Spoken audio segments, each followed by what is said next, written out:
Hello, everyone. Today we have Leothefallen, who just placed first over at Evergreen. Leo, what were you playing today? Uh, what don't I? What do I always play? Wing, white, green.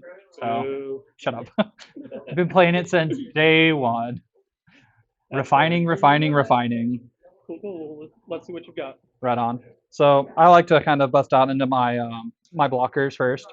So I'm probably a very weird wing player.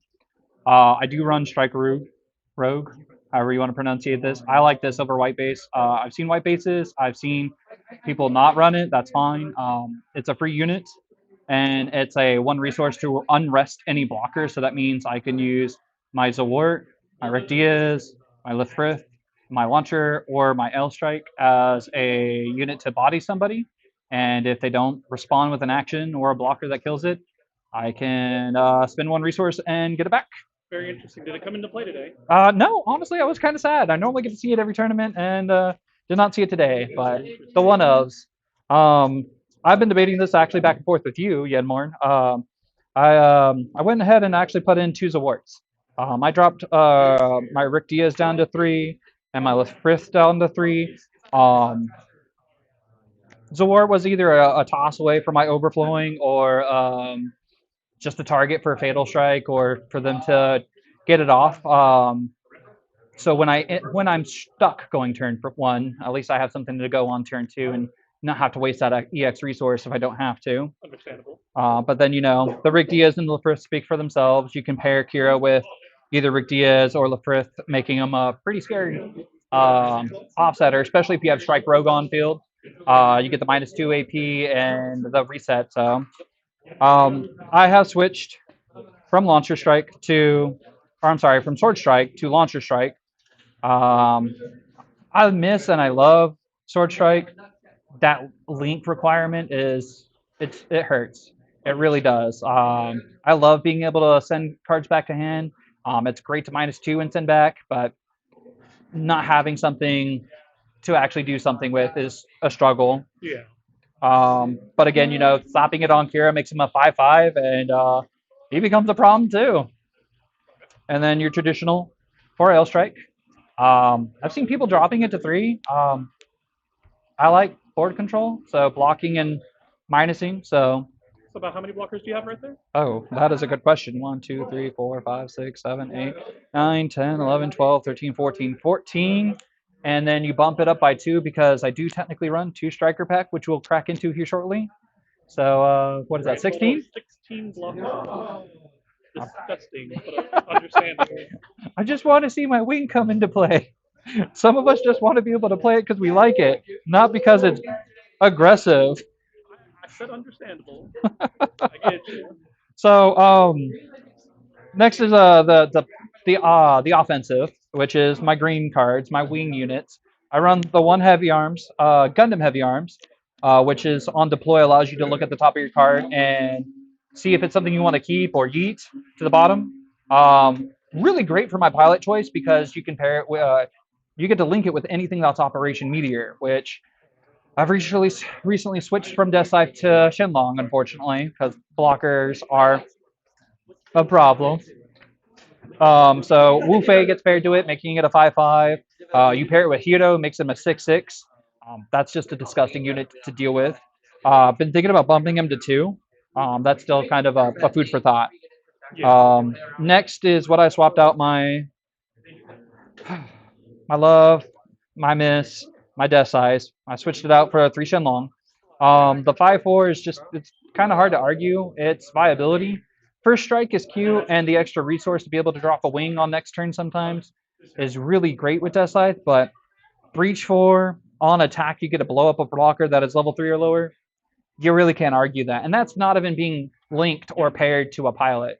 And then when you link it with Wu Fei, that's just the disgusting effect of anything that is 3 AP or less. That's cute. You don't touch me. And then you compare that with Unforeseen Incident, and any bigger unit becomes nada. And Wu Fei also does that with Wing. So, With us being in a very heavy blocker format, I could see why Shenlong is being played quite a bit nowadays. oh yeah, I mean, even the fact that you can use Wu Fei with Wing, it's nutty. It came up at least once or twice today. And then speaking of which, uh, the mech, the myth, the obsession, Wing Gundam, childhood hero. No pun intended on the pilot. Um, kind of standard, I think, to run for. I like seeing this more than I do Wing Zero. Um, I feel 4 is a good number.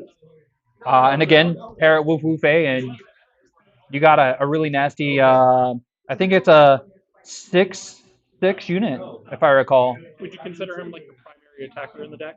Yeah. Honestly, if I see him and a Wu Fei, I'm okay with spending them. I'm really am. And then what everyone feels is a problem in this format, which I mean, if you're playing aggro spam, yeah. Wing Gundam, I run it at 3. I've tried 4 for so long. Like I made the joke, I've been playing this deck since day 1 for the last several months, and I don't like it at 4. I just don't. I get it when I need it for the most part, or I get it too early and it's a toss away. I've had people look at me funny when I overflowing and toss over 0, and they're like, Fun fact, I did that in my last match. yeah. It really makes them think. So, that's what I'm running there. Onto my pilot choice. I feel it's pretty easy. Some people have been changing up the ratios. Some people run 4 Kira. I like 3. Kira can be paired with anything, so long as it's been on the field for 1 turn. You get a +2 to the attack, a +1 to health, and then you can tell whatever you want, especially with a lot of blockers that have 2 health to fuck off. Pardon my language. You can tell them to block off. Maybe edit that. 3 Wu Fei. I was only running 3 duo, and Wu Fei at 3 is perfect to me. Honestly, after switching to him, I have seen him every freaking game. I haven't even got. I've only paired him with Shenlong a couple times, handfuls. I So played Wu Fei more than I've seen Shenlong and Wing Gundam tonight. So yeah, so yeah, it's weird. It really is. And then your traditional 4 of your Duke Nukem boy. Mission accepted, Hiro Yui. So those are my pilots. Now, I don't know how everyone's going to feel about my commands. Like I said, I like playing control. So I do run the 1 Hawk of Endymion. Technically, he's a pilot. I always forget about that because he's either my throwaway for overflowing. He's a compulse. If you play Yu-Gi-Oh, you know that term. If not, you can send it back 2 hand for anything that's level 3 or 3 health or less. So and it's a turn 2 response, and it's an action. That's what's really important. It sucks that it's not a burst, but it's an action. There's the 2 striker packs. I'm pretty sure everybody here knows and understands striker pack. the 2 tokens that it can make, which one do you typically make? I'm not gonna lie, I do the launcher strike. Every time I bring out sword strike, something happens to him. It never fails. I don't get to keep him for more than a turn. It has that tall geese effect where tall geese is always just pop. Yeah, yeah. You get so excited to have something to swing big, and then it's just like, all right, go back home. Like, sword strike just never gets to come out to play. Unforeseen incident. Love this rarity. Shout out to you. Shout out to you for helping me get my playset. I only run it at 2 though, but unforeseen is stupid actually. With Wu Fei paired with either Shenlong or Wing. I had a match where someone had paired a full frontal with a Kashitra, and what wound up happening is he became a 6/4. I don't remember the exact math, but I had an unforeseen in hand, so I swung. He didn't have a response. I unforeseened it, dropping it to 3, which means I blew it up and I took no damage, and then I got breach. So, been thinking about honestly bumping it to 3. As much as I love Hawk of Endymion, if you have that pair up, it becomes very powerful. There's a lot of times where I've been hoping to see unforeseen, so that may honestly wind up going to 3. I'm still kind of loving my Hawk of Endymion. And then we have my draw power. Love this card. Shout out to my family because it's what I have for them through thick and thin, especially for friends that I count as family, Yenmore and Andrew. So I think it speaks for itself in a deck where you kind of want to dig in deep and get what you need. I've seen a lot of people run it at 2. I feel again, deck building and personal preferences what it is. So this is where I might get judged heavily. I run 2 Kusanagi and 3 Underground. Kusanagi again is board control, especially in a blocker format. You can send anything back with 3 or less HP. Really funny when somebody, again, as you kind of pointed out earlier, gets their Tall Geese, their Zaku token, their Striker Pack token, and they decide to choose something offensive, and Kusanagi comes out. So really great. Underground speaks for itself. There's no effect outside of drawing one, and it's just a chunky piece of sand. So maybe in GD03 we'll get some more wing bases. Who knows? But yeah, that's my general lineup. If there was any changes you could make to your deck, what changes would it be? You know, the changes that I would be looking at is maybe swapping Hawk for a third unforeseen incident, or maybe even just dropping it and getting a second heavy arms. It's really just a debate. Heavy arms is a 4/3. Unforeseen is a 2/1 response with an action or a burst. So it's those would be the things that I'd really be looking at. The blocker counts, honestly, I'm very comfortable with where it's at. So those would be the only changes that I feel I might change. Awesome. Well, is there anybody you would like to shout out?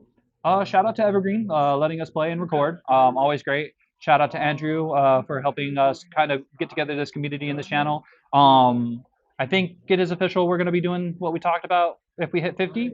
Is that the goal? If the channel does hit 50 subscribers, we're going to try and set up to do a giveaway for 205, which is the clan deck. And actually, I think that's backwards. 05 should be the Iron Blood Orphan decks, and 06 would be the clan deck. So we're going to try and get a hold of 2 of each of those and set up for a giveaway. So make sure to like, subscribe, watch our other videos, and keep an ear out for how that giveaway is going to go. We do live stream right now off of Twitch at Leothefallen. But yeah, shout outs to Yanmorn for helping me be able to actually play the game. Shout out to Andrew for helping me decide to work and grow on this community. And if you guys have questions, ask them in the comments. Thank you. Till next time.